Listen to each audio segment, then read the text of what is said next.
Back again and totally not recording this for a third time. It's everybody's favorite Pokemon podcast, or your podcaster's favorite Pokemon podcast. What's up, everyone? Welcome back to another episode of the Squawk podcast. You heard me say the thing already. My name is Kyle, or Koopa, however you maybe know me on the internet, and I am joined by my good friend from a location far, far away, the Pony Bottle Trip, Mr. George Fabray. George, you want to talk again about how Robert Irwin was really good on Dancing with the Stars this season? Yeah, I mean, when you cry after every dance you ever do, you have to capture the hearts of America. You know, like when it's fan voting and you cry after every single dance, you're going to win the contest. So. I gotta say, just as a quick sidebar, I watch a lot of reality television. I didn't know that Dancing with the Stars became must-watch television. Like when I was watching this show growing up as a kid, I got made fun of, among other things I got made fun of for. But I'd watch the show with my parents, and my parents were tapped into Dancing with the Stars, and now all my friends are super tapped into the show all of a sudden. I don't know when that shifted. You know, there's an episode tonight, right? No, there's not. It's Christmas edition, yeah. Oh, you're so right. I forgot. Wow. What a show. I'm going to pop it on. I mean, I don't need to watch it from the beginning, but I'll pop it on after this. Yeah, it's a fun show. It's in the pantheon of reality television, I think I was unfamiliar with how big of a footprint this would have in society. I think social media definitely helped with that as well. But yeah, congratulations to Robert Irwin. You crushed it this season, buddy. Yeah. Second trophy in the household. Yeah, after Bindi Irwin won with Judge Derek Huff about 10 years ago, which made me feel very old. Crazy stuff. Old. We're back. So before my internet was going to shit itself, we're addressing the obvious. It's been a minute. Haven't done an episode in about a month or so. Since Pittsburgh, I think, together. It's the last time we did an episode together. And like I said, some of that out of our control, some of that within our control. Just a lot of moving and shaking going on. So, George, as the people can see, you're in a new locale now. So why don't you explain a little bit what's been going on in your life the last couple of months as we catch our fan base up? Yeah, so I think I've been here now. I think it's about to be a month next week. I think it's 3 weeks now.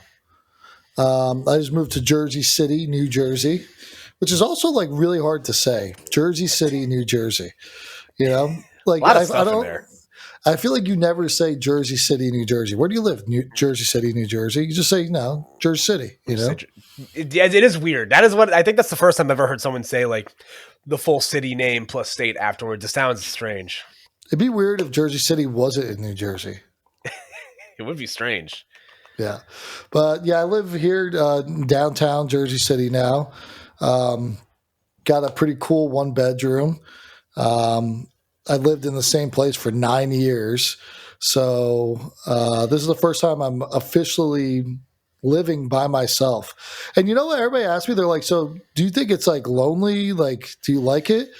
I can literally tell you that I love it. You have roommates, right? So I do have roommates.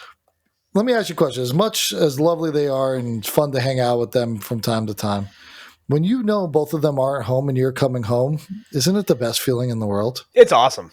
It's great. it's I have gone on record in private and maybe on a podcast in the past. I'm the naked neighbor. So when my roommates aren't home, I'm just letting it hang loose, man. It's a little TMI, but sure. We're all friends here, right? Yeah, but so when I had roommates, I would have that same feeling, and I'm like, I really hope on the way home I won't see their car there. I'd pray, but it had nothing to do with them, at all. Any roommate I ever had, I always loved them. They were great, right? But just something about decompressing, getting home, and you're like, I don't have to talk to anybody, have to see anybody. I can do whatever I want. It's very freeing. And, the neighborhood is really cool, too, because I'm right over here, 10-minute walk down to Newark Ave. So, the pass station's right there. Be in New York City in 35 minutes. Well, really quicker, depending where I'm going, but Midtown, 35 minutes. And yeah, dude, like I've been to 5 different coffee shops. There's just one around every corner. So it's been awesome. I appreciate you guys being patient, but it's a lot of moving, and my stuff was packed up. It wasn't, so we haven't been able to get a good episode in. Yeah, I mean, listen, as fun as it is to play Pokemon every week and do all this stuff, we are adults with jobs at the end of the day and a lot of responsibilities. I will say I'm excited for you because coming from where you live, you were pretty deep into sticks in suburbia.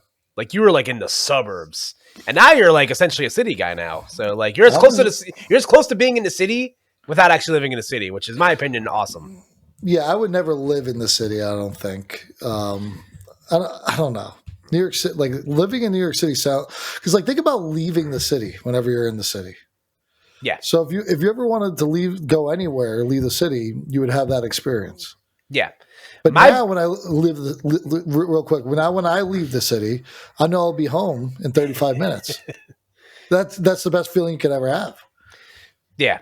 No, that aspect of it is great. My big thing is because like I've had many opportunities to like move to New York and like do stuff in New York. My biggest thing is that I like to drive too much. I hate being at the mercy of public transportation. New Jersey Transit is a fickle being. When it wants to work, it works fine. And when it doesn't want to work, it doesn't want to work. And sometimes, you being on time to something is whether or not that train comes on time or not. And I hate being at the mercy of public transportation. I love knowing that I can I love the luxury of being able to get in my vehicle, get myself somewhere.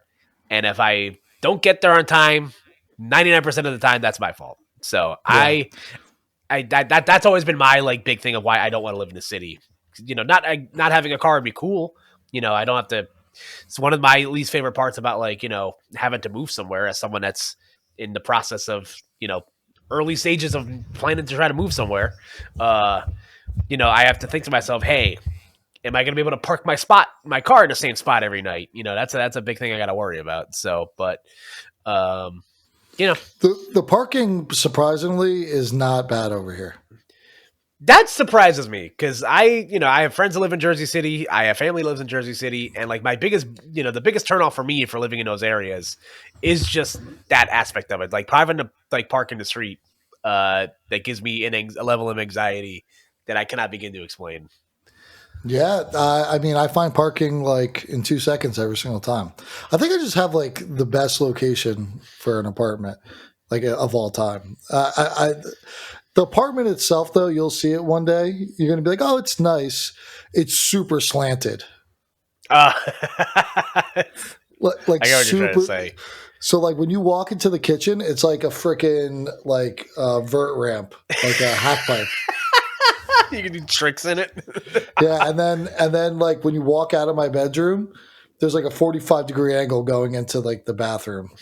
So This morning, I literally was like waking up, like getting the coal out of my eyes, and I literally like slid because I had my socks on already. I was like, "Oh shit, whoa, not used to that yet." So yeah, I'm gonna be in Jersey City in a couple of weeks, so maybe if I got some time, I'll swing by the area. Yeah, I mean, like I said, I'm right smack dab in the middle. So anywhere in Jersey City you're at, unless you're like all the way down by Bayonne, I will most likely be near you because I'm like 10 minutes from Hoboken, not even. No joking. Yeah. So. Love that. Other new developments, you got a new car. That's a big thing for you, right? Did get a new car too. Yeah, I forgot about that. New car, new apartment, new George. I'm just an adult now. That's what they call it. Yeah. Yeah. Can I show you like my really sick lamp that I have? Yes, absolutely. Yeah, it's like the sickest lamp of all time. This is what this beginning part of the show is going to be right now, folks. There's just going to be a lot of show and tell because we haven't recorded an episode in a while. And I know you guys like this band. This is my favorite part of the podcast, personally. That's a sick lamp. That is a sick lamp. Dude, it has all the old school logos on it. Wow, that's awesome. Where'd you score that from? This was my childhood lamp. Oh, that's so funny. I found it at my parents' house. It's from 1995. This lamp is literally 30 years old. That is terrifying. I also have some show and tell of stuff on my desk as we go through the trenches of of our recap episode this week. I picked up a box yesterday from our friend of the show, Mr. Omar Taha. So I am now in possession of everybody's PSA slabs that we sent in because the gang did some group grading the other day. So cue the what grade did you get? Yeah. But this card look familiar to you, George? Yeah, I actually sold off my stock. I sold it to Harrell. Can you explain what you guys did with this card? So we won an air fryer on a 3v3 tournament. Famously won an air fryer. Yeah, at Bifrost Games. Shout out to Jeremy and the crew over there in New York City and like basically Midtown. Basically, what is that? I don't even know what area that is. But anyway, that's Kips Bay. Kips Bay, yeah, there you go. So we also got $150 each in store credit. So we bought that and a EVSIR. The EVSIR didn't look like it was going to get a 10. The Pikachu might have. So we graded the Pikachu. I paid it for the grading. And I was like, Harrell, just cut me out of here. And I took we had a bank in there, and I'm like, you know what? I don't have time for this stuff. I would love to do it, but when it came back in 9, Kyle, like all of my hopes and dreams of what we were going to do with like everything just like went out the window. Cause I think it was like $210 in a 9. It's like basically whatever it is raw price. Yeah. And a 10, it was like $1,200 or something like that. So once I realized that we didn't have a bank anymore, I'm like, you know what? I'm just for these reasons. Yeah. I'm out. Just get me out. Yeah. But congratulations on your PSA 9 Pikachu SIR. The gang got some good stuff in here. I forget who sent in the Espeon. I think a lot of this is Anthony's. Shout out Anthony Guevara, not on the podcast, but in our hearts. But he sent in, I think, an Espeon. This Gengar VMAX was his. Came back in a 9. Rough. The Dragonite SIR from Evolving Skies in a 10. Very nice, though. That's you got a lot of money in your hands there. It's kind of crazy. Celebrations Charizard in a Gem Mint 10. EVSIR, aforementioned, in a 9. My contribution to this social experiment comes in the form of a PSA Gem in 10 Ethan's Adventure. The only one of my cards that came back in a 10. I sold off the rest of my stock to PSA because I guess thanks to Omar was our like messiah in a lot of this. Shout out to Omar for helping us out here. I guess PSA has like a buyback program where like they'll buy back the cards that you grade for them for like, I don't know how much of the price it is. I think it really just depends on what the card is. So I sold back everything I got back but the 10, and I actually made money on my transaction, which is cool. I think it was going to be like $122 for the grading. I made out with $162 plus a PSA mint 10. So Omar had to give me money back, which is pretty sick.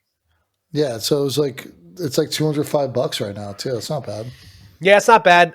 In terms of other stuff that I have on me, because it's been a busy couple of weeks in this house. I'll talk about the Pokemon stuff first because this is the coolest stuff. But I've gotten a little bit lucky playing the lottery, and by playing the lottery, I mean opening packs. So, taking a look at 2 of the 3 cards on this back page here. Oh, wow. Yeah, so for those of you not watching on YouTube, I pulled the gold Mega Charizard X EX from Phantasmal Flames. Very cool. My best hit out of an ETB. That card has been tanking in price because it's, it is what it is. I think when I pulled it, it was like maybe like $600 maybe. I think now it's in like $465 I'm seeing on price charting. That's still $465 I don't have. So I mean, I'm gonna. How does it look? Does it look like a 10? Because a 10, it's $3,700. Not a 10. It's got a little bit of a defect in the back. So unfortunately, not worth sending in to get graded. I'm probably gonna try to flip it. But really cool stuff there. And shout out to my girlfriend Marielle. She pulled that SIR Mega Gardevoir from a prize pack she got for placing top 8 at a cup a few weeks ago. And she immediately was like, let's flip it. She's like, I was like, do you want to grade it? Like, it might look good. She's like, no. Let's flip it. So I was like, all right. So, but shout out to her. She won that at out of her prize packs at a cup. So she might have gotten grinded to a halt for a deep run at a cup, but she was the real winner that day. Really. That's another, I guess, big thing that happened. For the most part, first I'm trying to adjust my camera to show some new friends I got here, but I have a new roommate sitting over there. So you guys look closely. That's a cat sitting over there. But the long and short of it is, Marielle and I are basically shacked up together like 80% of the way. She's got her desk like right behind mine. It is a a month-long process to eventually be full-time living with each other. But nice, man. Yep, we got the two most important things here: her desk and Chase the cat, who, depending on how comfortable he is, he might be making appearances later. But it's cool having a cat. I'm a cat stepdad now, which is pretty awesome. Having a cat is fun. It's done wonders for my mental health, but also it's like, man, I can't wait to go home and make sure my cat's not fucking shit up in the apartment. But it's just nice, having Marielle around more often is awesome. She was spending every weekend here anyway. We figure out we just bring the cat over here now. But yeah, he's doing that here, and she's also been playing the trading card game with me, which is awesome. Like I mentioned, she got top 8 at a cup a few weeks ago, she's gone further beyond what I have even been able to teach her. I haven't even made top cut at a cup before. So I was aura farmed by my girlfriend, which is awesome. When you start dating somebody and you have this incredibly niche hobby that might not be easy to explain to people, you're not quite sure how they're going to handle it. And, I never asked her if she wanted to do this, but she expressed interest. And now she's a fiend. She's a neater. She's going to stuff by herself without me. It's awesome. So I've created a killer in my room, George. She's when I'm not paying attention, she's just grinding the ladder. It's amazing. Yeah, she definitely plays more than I do. 1,000. She plays more than I do, I think, truthfully. But now I'm happy for her. She got top 8 at a cup. She beat some pretty good players. She beat Harrell. She beat Harrell twice in the same week, which was really funny. He stinks. So. Yeah, he stinks. 86th best player in the world. Getting mogged by the baker. But yeah, I'm stoked for her. There's a really bad joke in there somewhere. You shut the fuck up. But stoked for her. We're going to continue to do TCG stuff together.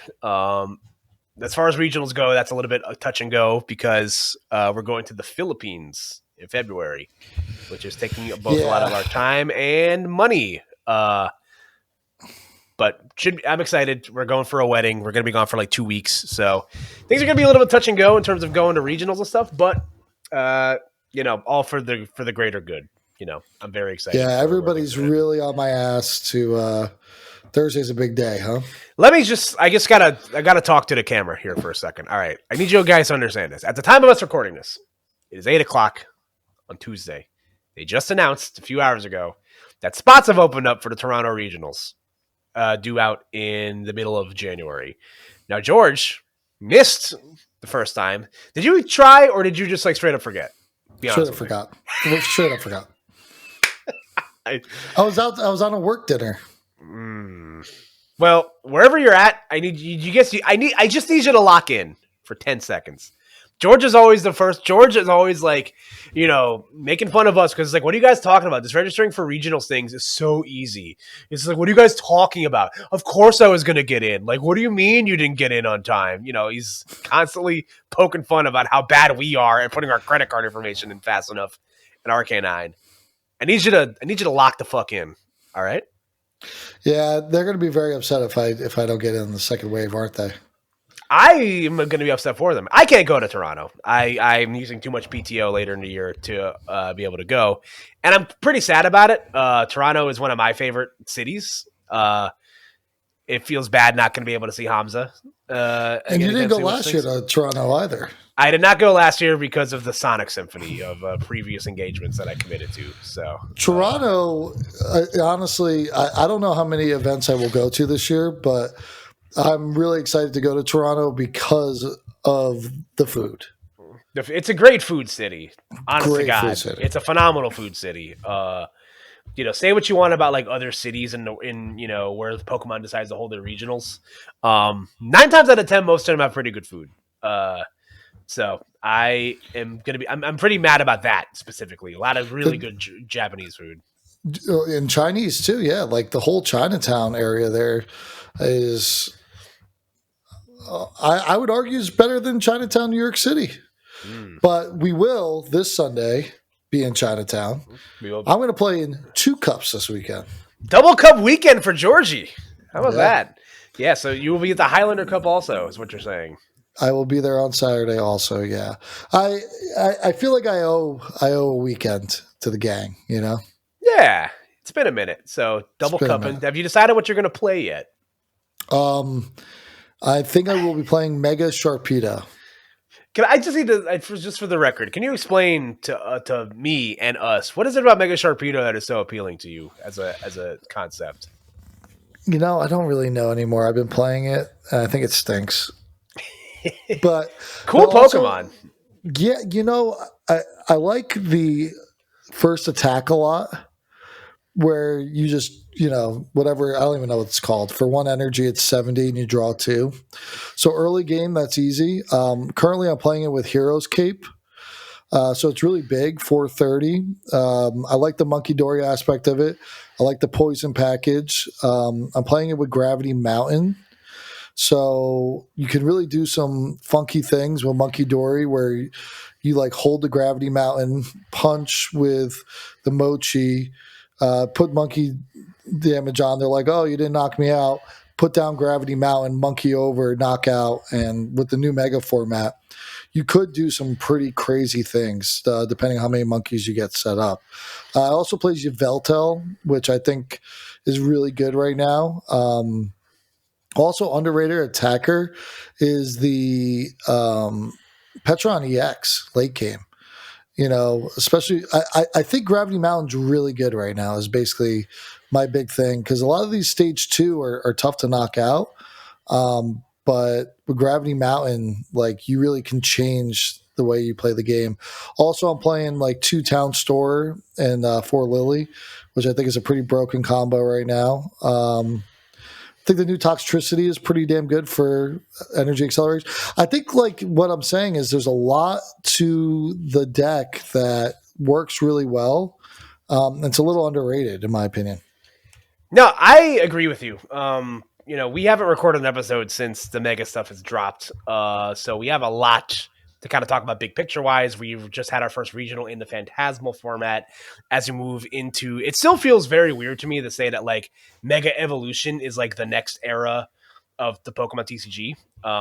Because there's like technically Legends ZA is like it's a main series game, yes, but it's just like I'm still trying to assume this is all like still Scarlet and Violet, but no, Mega Evolution was the base set. This is the next expansion on top of that, which is just my brain can't quite comprehend. It is weird, right?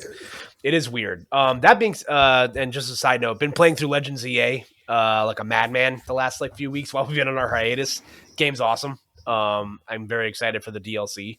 But yeah, I think the Megas have created quite the interesting wrinkle here in the TCG. They're still like a home for these one hit KO decks like Golden Go, which has really risen through the ranks as like I think it's finally reached that peak form of being like a really good tier 1 deck, like what everybody's been thinking it was. I think the addition of the Lunatone and Solrock engine to that deck has really opened up doors in terms of like consistency and being able to play the game. You're shifting away from the Energy Search Pro build of this deck to now you can now experiment with other ace specs.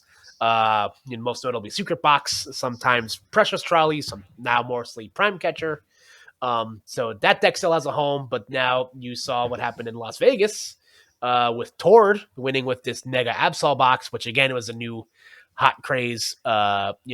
Big basics, big Pokemon that can't be knocked out quite as easily. Everybody was, I think, really nervous. As like, oh, you're going to put these free prizes into the format where things can easily knock them out. That doesn't necessarily seem to be the case. 300 on a basic is still a lot of damage for some decks to compete with. Yeah, I mean, 300 is a lot. 330 on the stage one's a lot. These things are huge. Yeah, the Mega Absol, when you play the Stadium and the Bravery Charm, and it's 380, it's kind of like daunting, honestly. And also, Mega Kangaskhan is a tank as well. I think the Mega Evolution basics is a bad thing. Yes. But I don't know. Do you feel like the format has been, bad, or like, do you think like the prize trading is weird? Because I think if you go down to like 2 prizes and you have to knock out a 3 prizer, it's actually in your favor when you have the 3 prizer on the board. I think it's like you said. I think the basic megas cause a lot of board state problems because you're a big basic deck you're already pretty one dimensional in that regard, but you just have no way to like play around that. Like at least for the decks that I've been playing, like I like to play like fast decks that turbo decks that tend to move pretty quickly. So I've been playing a lot of Cerulege, and that matchup is like the big base, the Mega Absol deck does not do well into that deck, in my opinion. I went to a small local league yesterday, and I did Briar for 4 prize cards, which was nuts. Like, especially with all this like damage manipulation stuff in the format, like those Pokemon just are kind of like albatrosses on your bench. But I still think like the other stuff, like the Mega Lucario is interesting at the very least. These guys that can evolve from small guys into bigger guys is whatever. So I don't know. I don't think they've caused too much of a problem prize mapping. I think it's just more the fact that like they give up so much versus that like they're so broken and they give up so much. Well, the meta isn't really even the megas yet, right? Because it's still Charizard, still Dragapult, still Goldengo, and the occasional Raging Bolt. I don't even know. Is that deck real, man? Still, I don't. Raging Bolt? Nah, it's like it's. Have you ever seen? That GIF of like Mark Jackson or like the screenshot? He's like, "What happened to the game I love?" Like Raging Bolt is just like a shell of what it used to look like now. Like you play it with like Wellspring Mask Ogerpon now. Like the deck is like the formats are still very much defined by like, hey, Gardevoir is still really good. Gardevoir continues to be very good. You look now they have Mega Diancie to play around with as like another psychic Pokemon that can potentially give you like a big Pokemon to hide behind. Well, did you see this 21st list in Stuttgart? It's just Raging Bolt with the Iron Leaves. Yeah, I still think this deck has like plenty of space to be good. It's playing Unfair Stamp though, which is pretty sick. I mess with that. Like I still think there's a home for like a deck like Raging Bolt. Like I don't think this deck is inherently bad. I just think maybe there's just other decks that do what this does better. And I don't really know where the unfavoredness comes from, but it could also just be new toy syndrome. So you know what I played to my last cup? What? Champao. Why? Well, it's kind of good. All right, Matt Tam. Whatever you say, bud. Let her die. But yeah, I think we'll see how the megas like on their own like stand out in a few months when like all of the Scarlet and Violet stuff goes away, or at least like the first like wave of Scarlet and Violet stuff. Like knowing that there's going to be more 3 prize megas coming down the pipeline, like as someone who's been playing through CA, there's a lot of mega Pokemon in the game. So I'm really curious to see how these are going to translate to like playable trading cards. But hopefully they don't like completely abandon like 2 prize EX Pokemon either, because then I feel like things are going to get kind of stale. It's going to feel like it's going to feel a lot like what the late Sword and Shield stuff play like, at least for what I'm used to, like 2 games that are over in like 5-6 minutes or like 5-6 turns. Did I see that they came out with a new Mega Lucario? There's a new Mega Lucario that came out today. So from what I understand, they revealed a Z form Mega Lucario, which I think it's only can be done in like the Mega Dimension DLC. I don't quite know what any of that means. The DLC is interesting in the fact that it's toying with the leveling mechanic for the first time in Pokemon history. Your Pokemon can exceed level 100 in this like new dimension, which is very interesting. So it's the first time Pokemon has like done that in like the 30 years it's been around. But from what I understand, yes, but from what I understand from the little text blurb, that your Mega Lucario uses this Mega Meter quicker, to the meter that keeps your Pokemon Mega evolved, but its moves are a lot stronger. Now, if that's the gateway drug to 4 prize Pokemon, I'm out, bro. I'm out. Like I've seen this one before. I don't know, man. That's terrifying to me. But but it's fine. It kind of opens the door of like, are they going to continue to do this to like other like big mascot Pokemon? Are we going to get Charizard Z?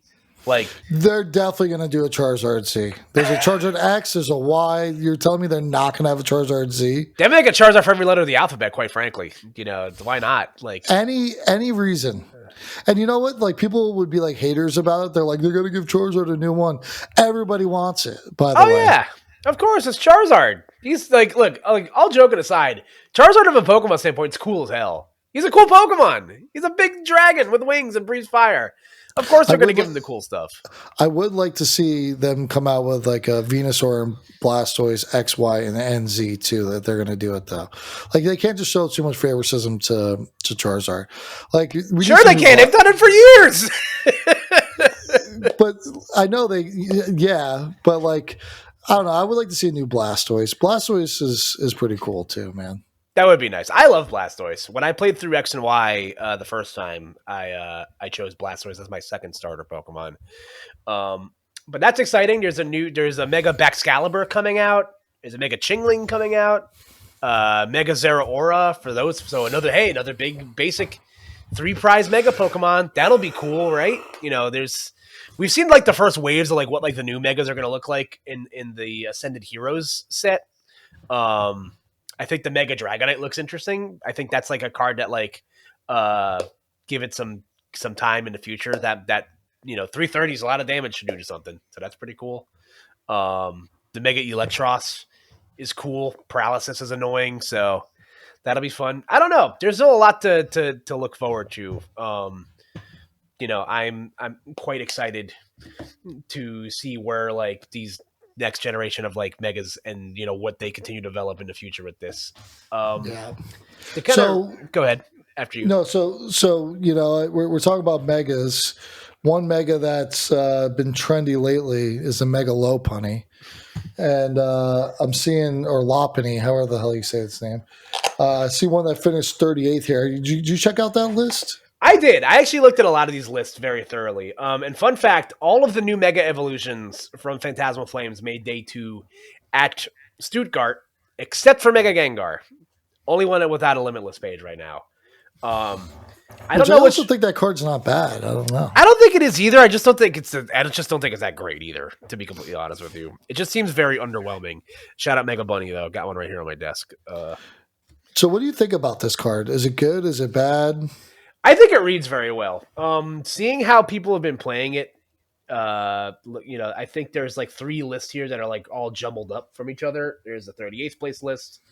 I believe there's the 28th place list also. I forget which one of these lists was the ones that started 6-0. It might have been this one. I think this deck is just like another evolution of like the Terapagos Dusknoir deck, where your deck that looks very like assuming and unimpressive, but you can play this big stage 1 Pokemon that does a lot of damage. 230 knocks out basically all of your big basic Pokemon. It's a very unassuming number, but you can supplement that damage by playing the Dusknoir package by not only accelerating your opponent's prize race, but also can activate, shifting your bunny into the active, because, Mega Lopunny has the Gale Thrust attack for any of you who played Rapid Strike Urshifu. If you move into the active the turn that you evolve, you do 230 damage in total. So you can correct your math with the Dusknoir package, and you don't have to worry about like dumb walling Pokemon because you have a Shred attack. So I think you run into this. This is very much just like I think the next step on top of like Dusknoir Charizard, where it's a little bit less of a puzzle to put together. I think you're just going to run into problems with getting your energy on board because you only pay 5 energy in most of these builds. But I think the deck is interesting. I think it showed that it can survive on its own 2 feet as an archetype. Do you think it's better as its own archetype, or do you think it's like a better kind of 1/1 line? And I know people have been playing in Goldango, people have been playing in other lists as well. Do you think it's a supplemental Pokemon or its own archetype? I think that's what I like about it. I think it's that it can be both very well. In terms of like a supplemental attacker, I think it's in my opinion, I like it better as like an option to get around Cornerstone in Golden Go, because you don't have to risk starting a 3-prize Pokemon in the Mega Mawile. And 1 energy attach is much better than like a 2 to 3 energy attach. But I think my biggest question was just like, can this deck survive on its own as an archetype? And I think this shows that it can. I think we saw how good Tropico's Dusknoir was when that deck was an art for a while. People were talking about, should these cards be banned? Like, should this archetype be allowed? And I think it's shown that this is that archetype can succeed, and I think an archetype like this will succeed. I think I'm excited. I'm excited to see where the evolution of this goes. So the answer is yes. I think the colorless package, even when like Pidgeot goes away, is going to be used a lot because with the Noctowls and Terras still being in play, I don't know if that opens up anything for fighting Pokemon though. And that's the fun song and dance with this sort of thing. I was saying that when the Mega Kangaskhan and Absol deck kind of came into fruition, I was like, do you maybe see an avenue here for Mega Lucario to see some play? Because that was a deck that I was personally pretty high on. Like, I think Lucario as a card reads really well, and I think a lot of people agree with that sentiment also.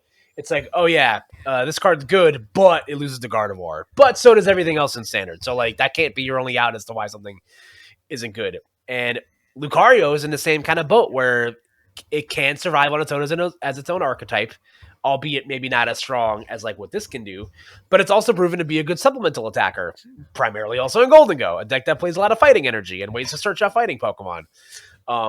So does the flow now go back to that direction where it's like, okay, maybe now if you want to play Mega Lucario to a regional coming up, you're more than likely going to hit some good matchups because you're going to be running into some, to some fighting weak Pokemon.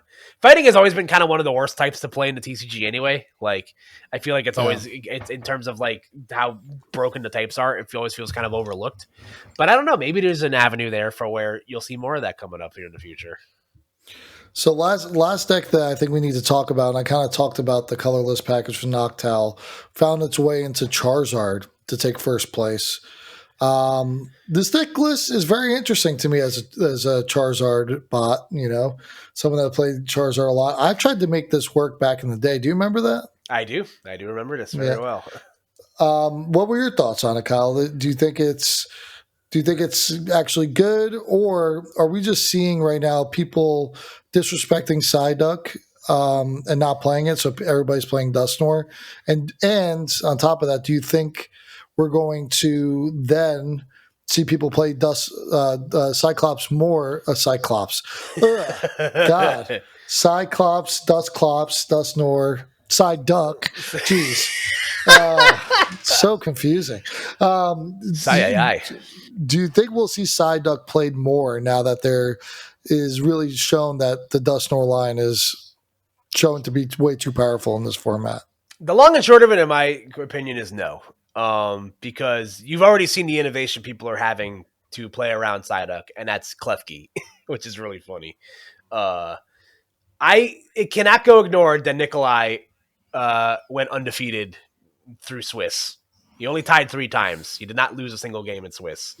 I think what really opens up this sort of archetype again is the addition of Dawn as a supporter card. This card, I thought was like, I think people were like maybe overhyping it just a little bit, and then it kind of came back to ground where it's like, oh, maybe this isn't as nearly good as you think it is. I think I saw a lot of people kind of penciling this into Dragapult as a really good card.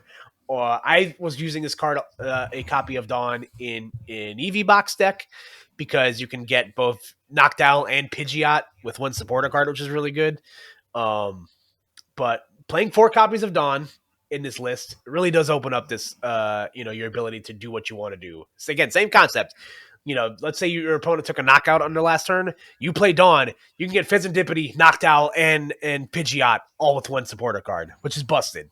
That's really good. So I definitely see the vision with a deck like this. A lot of the new pieces that came out of Phantasmal Flames, shocker, were really good for Charizard. The 80 HP Charmander gives you a little bit of levity against Dragapult, was one of your worst matchups. The 110 HP Charmeleon, awesome. Love that card. As a lot of HP, and it has a poking attack for 1 energy. Great stuff. I think the problem you're going to run into is that the problem that Charizard's run into for a while. You have to play so many cards just to get off the ground that you're just going to have some unplayable hands sometimes. So I definitely think that this archetype is going to see a lot more play. I think people now see the skeleton for what can be here. Maybe you try to trim the fat a little bit somewhere, because I still think 4 Dawn could work just as well without the Noctowl package, in my opinion. Well, the thing is about the deck, and what I always liked when I tried to make it work, so Terapagos, you can really get it moving pretty fast. Yeah. And it's not a bad attacker for 180 most of the time. Yeah, that's not bad. And you also play the Area 0, so you have the option to expand your bench. 240. What does it do? It's 240? It's 240 with a full bench. 240, yeah. 180 with it. 180 without the Area 0. Yeah. So I don't know. There's definitely a lot of room here. We've seen how good, with the innovations in EV Box from Emma Hagen, where how powerful Noctowl and Pidgeot in the same deck can be.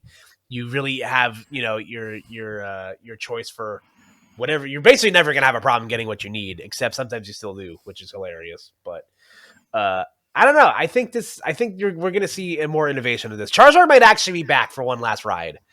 This is like Michael Jordan after he came back from retirement. You know what I'm saying? Maybe lost a step a little bit, but this card still reads so well. I still think you're going to have some lines of play here. I wonder if you ever just play Crystal and Water Pond. That's a lot of space, man. Especially committing your ace spec to that. That's Crystal, tough. one Terapagos, 1 Water Pond. You're losing me. I don't know, man. That's a lot. Call me crazy. You're crazy. Call me crazy. Speaking of crazy, I would like to turn your attention towards 300th place list. Let me scroll down here. Poor Tord. Tord made day 2 with an absolute pile. Again, I think he's basically in fuck this, I'm out mode, just because he's already clinched his World's Invite.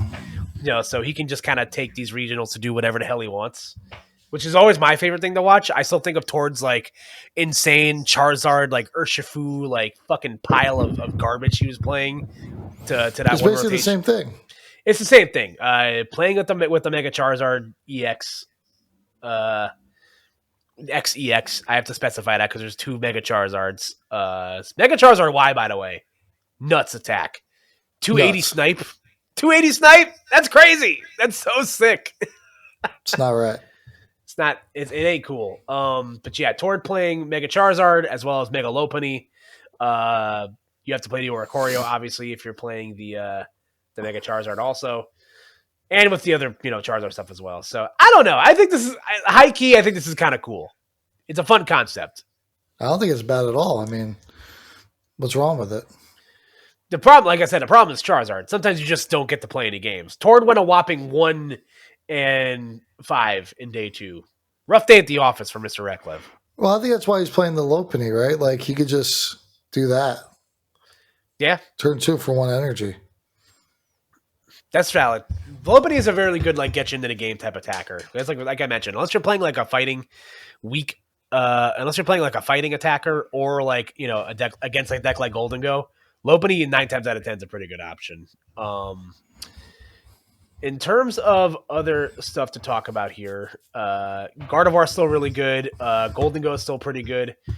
A lot of what you're going to see here is still pretty solid. Shout out to Ajvind, That's a crazy last name.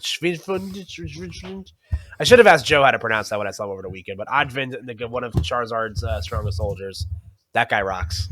5th place finish. A lot of Golden Go. The top 8 again. Golden Go finally got off the schneid at, I think it was Gdansk a few weeks ago, if I'm correct. With Daniel Magda winning with Golden Go. So I don't know. Still a lot of interesting stuff in the format. I'm curious to see how people innovate. I think we only have like 1 or 2 more regional. I think Stuttgart might have been the only regional, I think, in this format, if I'm correct. I'm not super sure. Yeah, this is the first one. Yeah, but interesting stuff, man. I'm excited. Yeah, I meant to watch more of it. I only watched like one of the last games on day 1 where the Gardevoir player just absolutely threw. Oh, yes. I noticed that you're talking about. That was mind-breaking. That was tough to watch. I was like, am I better than this guy? Like, what is he doing? You just start armchair quarterbacking. Like, dude, I was watching Azul's stream, and Azul was like, what are you doing? What are you doing? What are you doing? It really makes you feel justified. That guy, I feel so bad for that guy. Like, playing on stream's hard, man. I get it. But, like, man, that was quite the throw, if I've ever seen one. It was rough. Anything else you want to talk about Pokemon wise here before I give you the option of what we want to Squawk or seize, because I gave you some options. So well, I don't know if you checked out the doc. I think I gave you a clue what I wanted to talk about. Let me pull this up right now because this is going to be a lot of fun. This is the fun about doing the show that we haven't done the show in a while. That's okay. So we kind of, I guess, alluded to it a little bit in our top thing. I gave George the option of 3 Squawk or seizes because, again, we haven't recorded an episode in a while. And I was like, let's just have some fun with it. So we did just celebrate Thanksgiving. Let me be the last person to wish you a happy Thanksgiving, George. I hope the Thanksgiving was fun. Yeah, it was Thanksgiving. I'm glad it's like over. It's like a lot of things going on with it, And it was like the end of the month for work, so.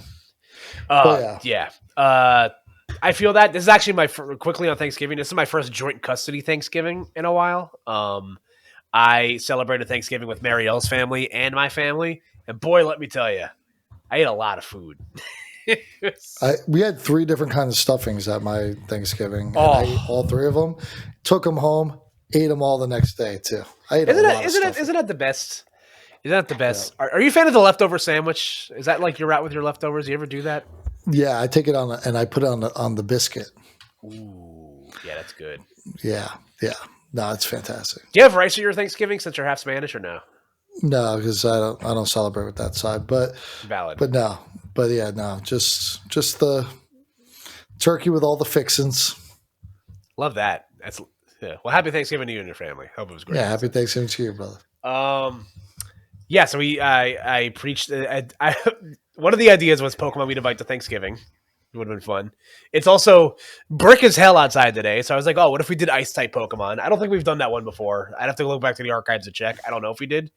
But then I also pitched George the idea of Pokemon who would do well on Dancing with the Stars. As we mentioned, big Dancing with the Stars fans here. So So can we draft? All right, yeah, we'll draft 5. We'll draft 5. So. Okay, all right. I'm writing down my things now. So I found a cheat sheet. I'm gonna smoke you. I'm very scared of what's gonna happen to me right now. We're drafting 5. We're drafting 5. Yeah, we'll draft 5. All right, so let me make sure I have like 7 on here. Let me pull up a list of Pokemon here. So George, what's your crew? So again, we're gonna be Squawkers using Pokemon that we think would do well on the hit ABC reality show Dancing with the Stars, hosted by Alfonso Ribeiro, former champion of the show, by the way. GOAT. 3, 4, 5, George, 6. What's your criteria here? What are you looking for in a roster of 5 here? Looking for the best moves, man, obviously. There's actually a lot more here. Oh, man, okay. These are I got top 8. All right. I'm lock and loaded. I mean, I don't want to like give you too much ammo with my answers here, but I got a good board. Let me just tell you. All right, George. So I'll let you take the floor first. So go right ahead. Okay. Well, I mean, number 1 pick is pretty obvious in my mind. The Samba Master, Quaquavel. You know what? Yeah. You can't go wrong overall. Like, Samba's one of the hardest dances. We learned that. We learned true. that this season. The Samba is very hard. That's a tough one. Quaquavel is a great one. You really can't go wrong with that one. There is like a certain subsection of Pokemon where it's just like it's pretty obvious, like, you know, who's going to be the good ones here and who are going to be the bad ones. My thing was like, okay, I'm looking at Pokemon in like a certain like height demographic, because that's a big thing they talk about in Dancing with the Stars is like, you know, how tall, you know, how tall you are compared to your partner. You know, naturally most dancers are like average pretty tall. That's true. That being said, though, in the same realm, I had an idea for the first pick, but I think I can get it later in the draft. But I got to go with my obvious answer when I first thought of this and came to mind. I got to go with my favorite dancing bird, Oricorio. Oricorio.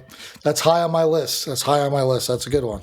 All right, so we're getting the Latin vibes down early. The Latin dancers are the most fun dances, too. It's true. All right, well, my second pick, now that you went there, are we doing Snake? Are you going twice? No, we'll just go back and forth. Go back and forth. Okay.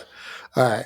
I'm going with, because I want to bring a little flavor here, little maybe hip hop vibes. Give me Hitmontop. Ooh, a little break dancing. Okay, that's a good one. Hitmontop's one of my personal favorite Pokemon too. Cool guy. I love that. I love the freestyle dances. You know, Hitmontop might get in trouble with Carrie Ann. Hitmontop might try to do a lift in week 3. And you know how she feels about that. She's very tight. She's very tight. But I'll tell you what, Bruno would go nuts. He would love it. he would make some. You're spinning and you're spinning and you're spinning.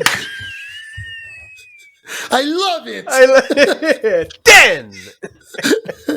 That was awesome. Yeah, that's a good one. Okay, so I was gonna go in a similar fashion, and it might be a little too inside baseball, but there's a really funny GIF from the Pokemon Sword and Shield anime of this particular Pokemon dancing. And in the same realm, when you said hip hop, my mind immediately went here. And for those reasons, I will be drafting Reboot, the middle stage. There's a great episode of the anime where one of the main characters, why am I blanking on his name? But whoever the guy opposite Ash is, he has a Reboot. Go, yes. Go has. How shocked are you that honestly, I'm gonna keep it a stack. I didn't know you had that in you. You really impressed me right there. And it's GOH, by the way. Yes, Go. Go. Yugi. Yes. Go catches a bunch of Pokemon in the anime because his goal is he wants to catch all the Pokemon. But the 3 main Pokemon he keeps on his team are the Kalos starters. One of them being Cinderace, which at one point was a Reboot. There's a whole subplot in one of the episodes where Reboot wants to be a hip hop dancer or something, or he discovers like a bunch of Pokemon that have like an underground nightclub or something like that. So there's a really funny GIF of Reboot just breakdancing, and this guy's so cool. He's adorable, and in terms of like the middle evolutions, he's like one of my favorite ones. So I'm gonna go. Yeah. I'm gonna go with Reboot again. Might try to do a lift too early in the season. Carrie Ann might hate it, but I love it.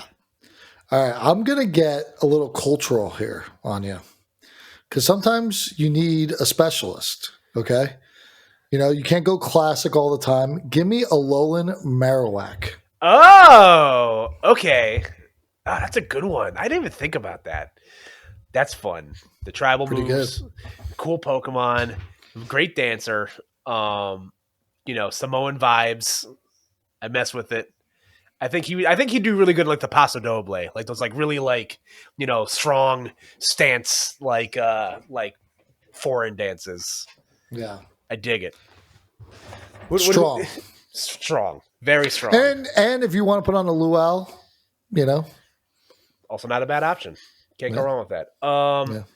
Let me think here. All right, I'm gonna get what I think is my one of my better picks here. Again, there's still a Pokemon I'm circling here, but I'm gonna save this one for later because I still think I can get this a little bit later. But I gotta go with just if we're talking cultural.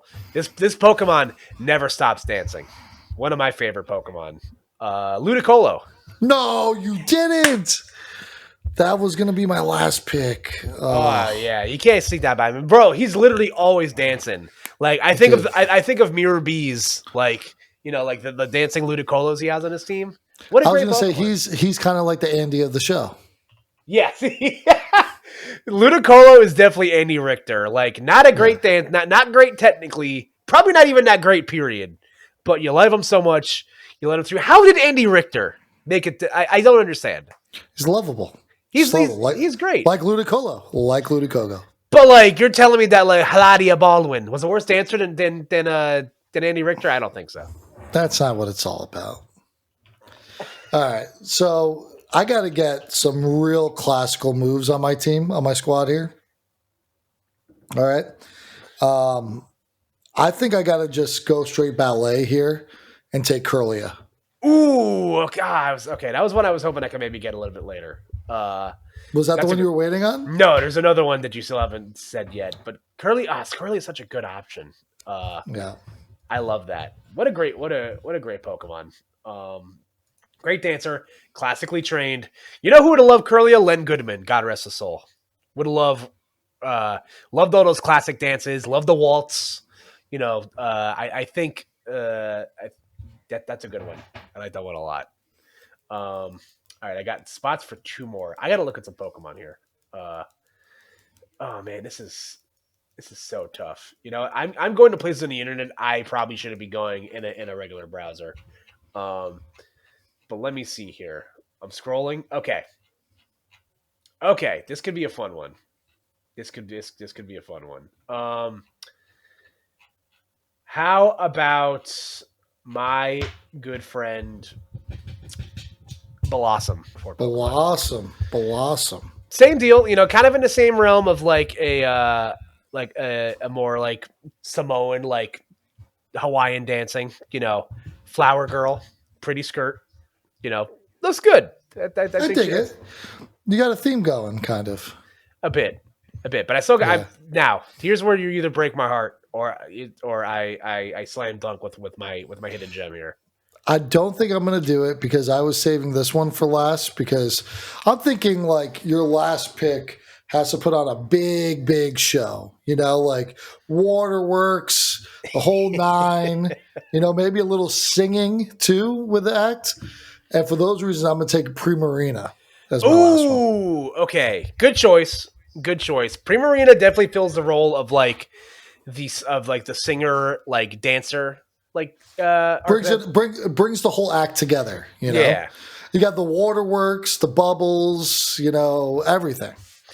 I dig it. I feel like every season of Dancing with the Stars is incomplete without a pop star on it. So some of the best contestants of the show shows were pop stars before they were contestants on The Bachelor or the loose terms of like. I've always made the joke of what quantifies you to be a celebrity to be on Dancing with the Stars.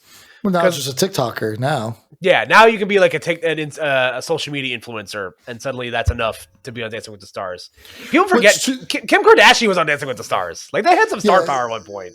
I will say though, the influencers arguably are more popular than a lot of like traditional actors and like nowadays. Yeah.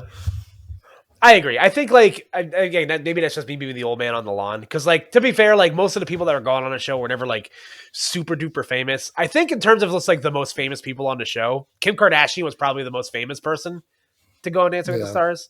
I think Jerry Springer, at the height of his fame, God rest his soul, was on the show at one point. Let's see, Joey Fatone, maybe. I don't know if he has, like, the same star power as, like... Some of the athletes are pretty crazy, too, though. Yeah, that's true. Emmitt Smith. Is a big one. Kareem Abdul-Jabbar is a big one. Wasn't Jerry Rice on it too? Jerry Rice was on it. Baron Davis didn't do too well this season though. Baron Davis sucked. Baron Davis was awful. Poor Britt, man. She's one of my favorite dancers. I'll tell you who got done dirty before I tell my final pick here. My goat Jenna Johnson. I love Jenna Johnson. She was the winner of last season with the guy from The Bachelor, and she got paired with Corey Feldman this season. Oh yeah, she got the shit end of the stick, which is I get it. She won the Mirror Ball last year, but like Hate to see my goat done dirty like that. For my last pick, you kind of hinted a little bit what I was looking at here. Some kind of like an all around threat. Someone that can dance and also can sing. So I'm going to pick Meloetta. Meloetta was on my board. It's on my board. Yeah, I'll show it right here. Yeah, big board there. Good choice. You were, but you know what? I was gonna only go Meloetta if I didn't get Curlia. Valid. They both kind of fill the same role there. They're both like classically trained. People forget that Meloetta has two forms. The form we're most commonly seeing is the aria form, but there's also the pirouette form where she's literally a dancer. So also a normal fighting type. I don't think that type combination exists anywhere else to my knowledge. Unsure about that, but that's my roster. Let us know how we did at home, folks. I think there was one snub in my opinion, and I didn't really want to go them, but I feel like they did deserve to be on the roster. Clefairy. Yeah, I don't know. Clefairy also fills the role of just like, how much of a dancer are you actually? You know what I'm saying? Like, it's tough. Yeah. Got moves. She's got moves. I mean, brings the fucking moon down. Definitely a better dancer than Andy Richter. Yeah. I'm a better dancer. You're definitely a better dancer than Andy Richter. Yeah, we got to put, you should insert the video of you and Marielle dancing right here. Now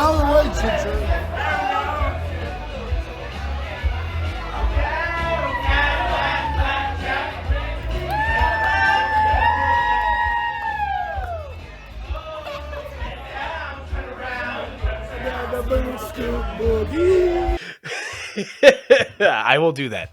Mark my. I think I still have that file saved on my computer.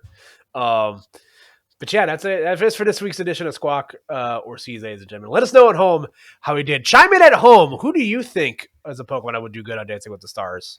Who could take the Mirror Ball home as a Pokemon? So I want to know if we missed anything. Honestly, me too. See, my original thing was like I was gonna go Pokemon that are like tall.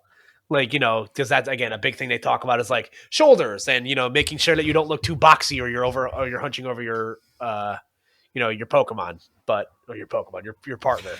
Did you find the same page on Pokemon Database that I did? Yes.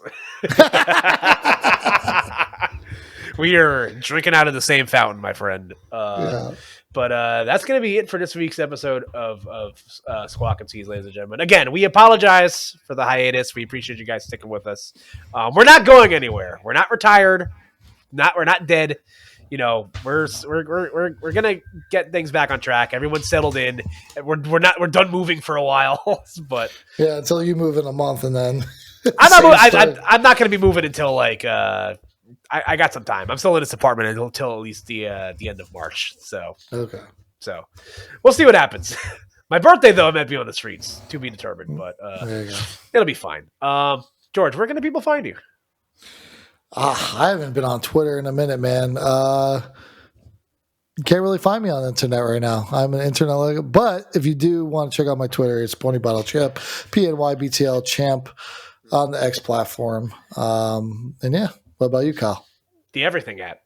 You can find me on the X, the Everything app, and on social media in general at Koopa NJ across platforms. Really just me tweeting a lot of pictures of Chase right now.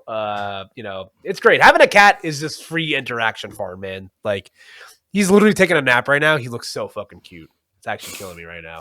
I'm allergic to cats. Me too, but you make sacrifices for the ones that you love, and I love Chase and I love Marielle, so it's great. So there you go.